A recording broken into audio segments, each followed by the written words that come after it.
Dear students, today's class we will see specifically how the genetically engineered microbes helps in the biotreatment of waste.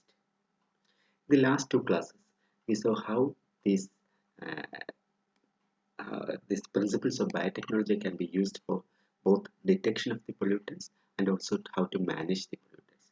And here we will specifically see how these genetically engineered microorganisms, what we call GEMs, genetically engineered microorganisms, how they can be specifically used for controlling pollution. Okay.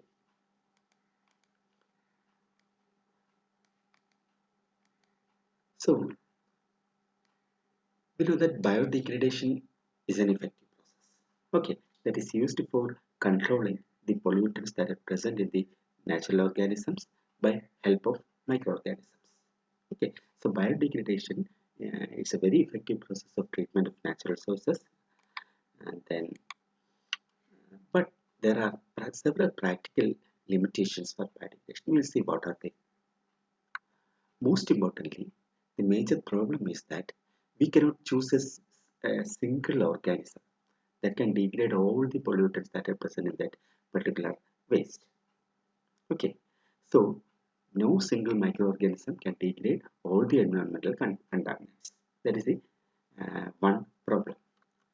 Next, this microbial degradation, that is being done by biological organisms. It's a slow process. So first, no single organism can degrade all the pollutants. Second thing, it's a slow process. Third one, there are certain xenobiotics that are present in the contaminants. Xenobiotics, we know, they are synthetic compounds that are present together with the waste. And some of these xenobiotics can inhibit the growth of microbes as such. So the biodegradation will not be that much effective. So that is another problem. And next one, there are certain compounds called recalcitrant xenobiotics. What are recalcitrant xenobiotics? These are xenobiotics or synthetic compounds that can resist the process of biodegradation. Okay, and they can resist biodegradation and also they can sustain in the environment for a longer period. They can remain there in that environment resisting biodegradation. So this presence of recalcitrant xenobiotics also is a problem with biodegradation. And to address these drawbacks, the attempts have been made to create certain genetically engineered microorganisms or GEMs, what we call. So these genetically engineering microorganisms are designed to break down, to enhance the process of biodegradation, and also to break down even the recalcitrant xenobiotics. Okay, so we know that microorganisms do this biodegradation or help in the breakdown of xenobiotics using certain enzymes present in their body. Okay, and we know that these enzymes are proteins, and these proteins, are encoded by genes. And in bacteria and other microorganisms, several of these genes that are responsible for producing enzymes for biodegradation are located in the plasmids. Plasmids, they're extranuclear material present in the cytoplasm. And we said that these genes responsible for producing these enzymes for biodegradation are present in these plasmids, and we can create genetically engineered microbes by manipulating the genes present in these plasmids. Clear? We can manipulate the plasmids, we can manipulate genes present in these plasmids and produce a genetically engineered microbe. Okay, thereby new strains of bacteria can be produced, and so that many different degradative pathways can be combined together.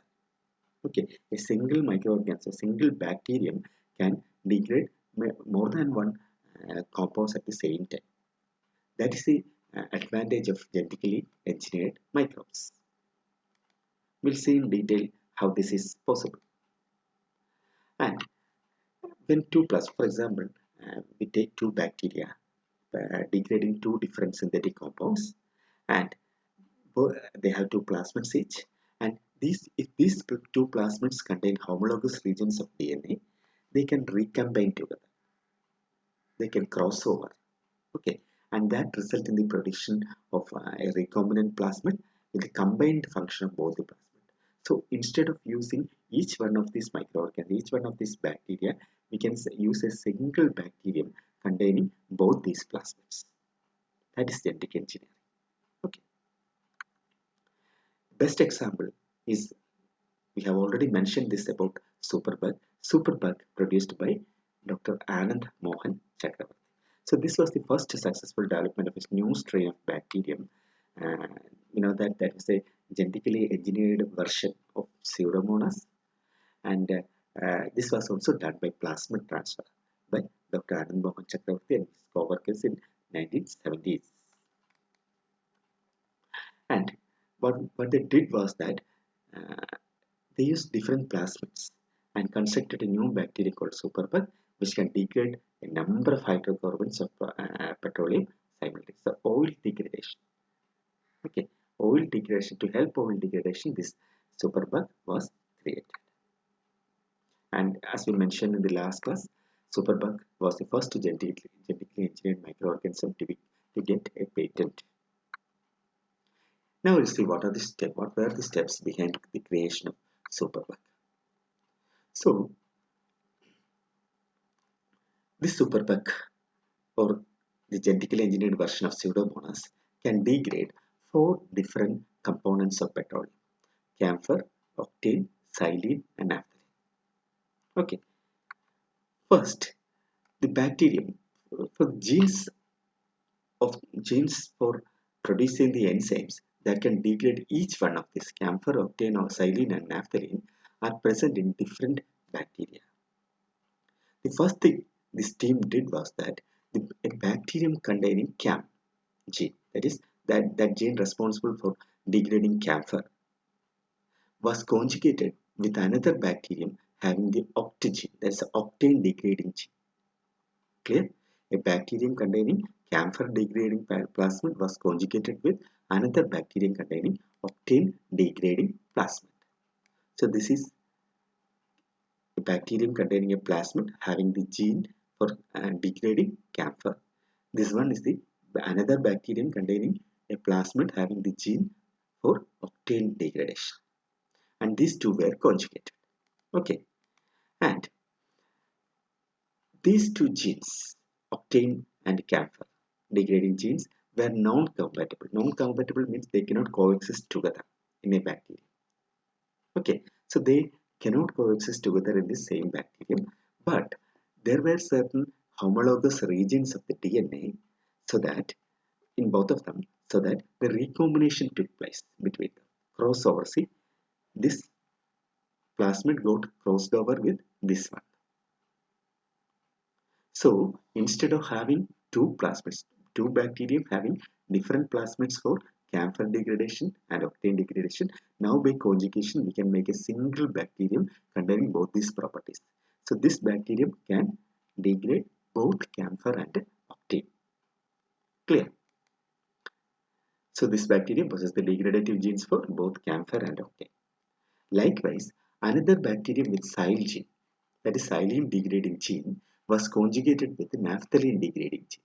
Xylene degrading gene was conjugated with the naphthalene degrading gene. Different from the earlier example, here both these plasmids can coexist. They need not recombine, they need not cross over, but they can coexist in the same cell.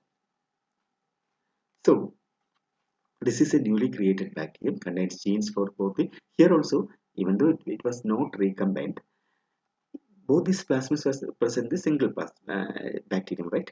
So they can degrade xylene and naphthalene at the same time, simultaneously. Now instead of four bacteria, we have two bacteria. One bacteria having which can degrade camphor and octane, and another one which can degrade xylene and naphthalene. Now in the next step, these two new bacteria were conjugated together. Clear? These two newly produced two bacteria were combined or conjugated together, uh, so that the newly created strain is the superbug.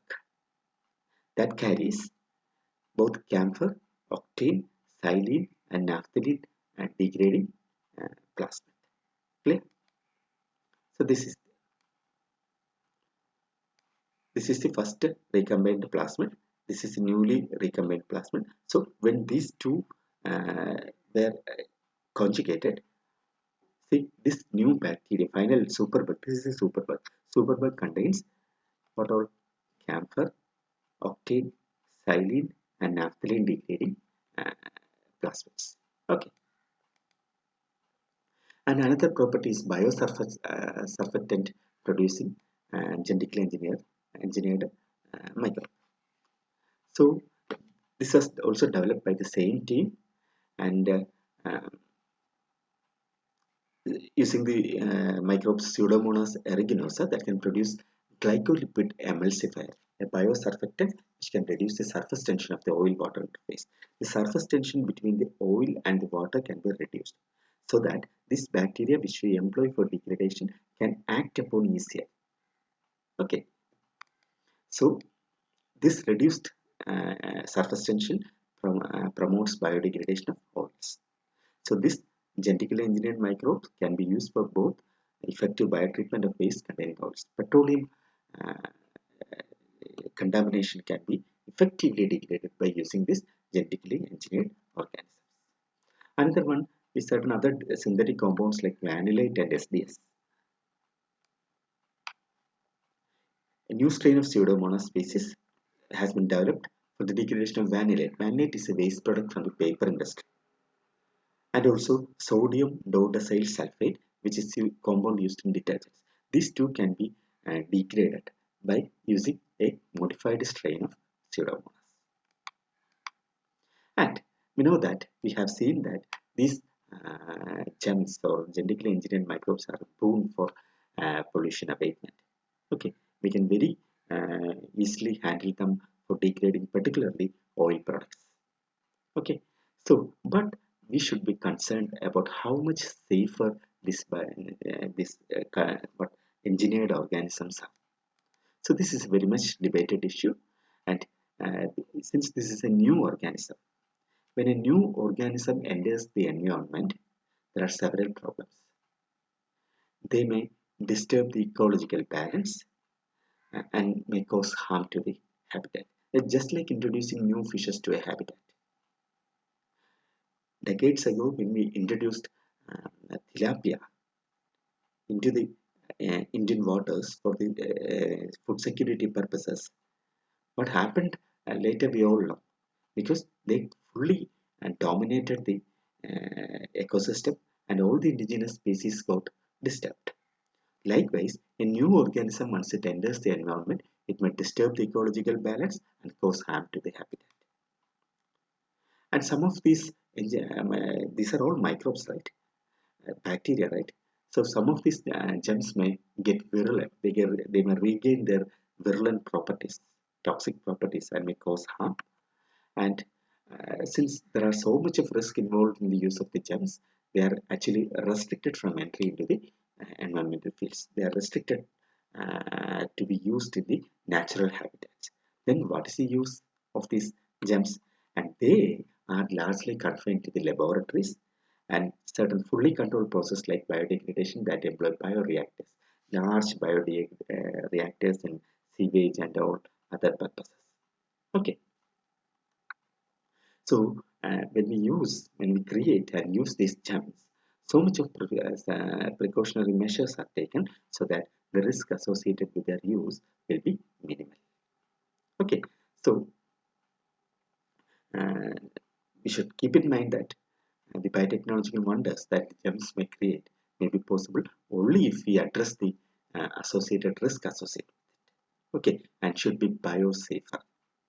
Okay, so these are the biotechnological uses of genetically engineered microbes.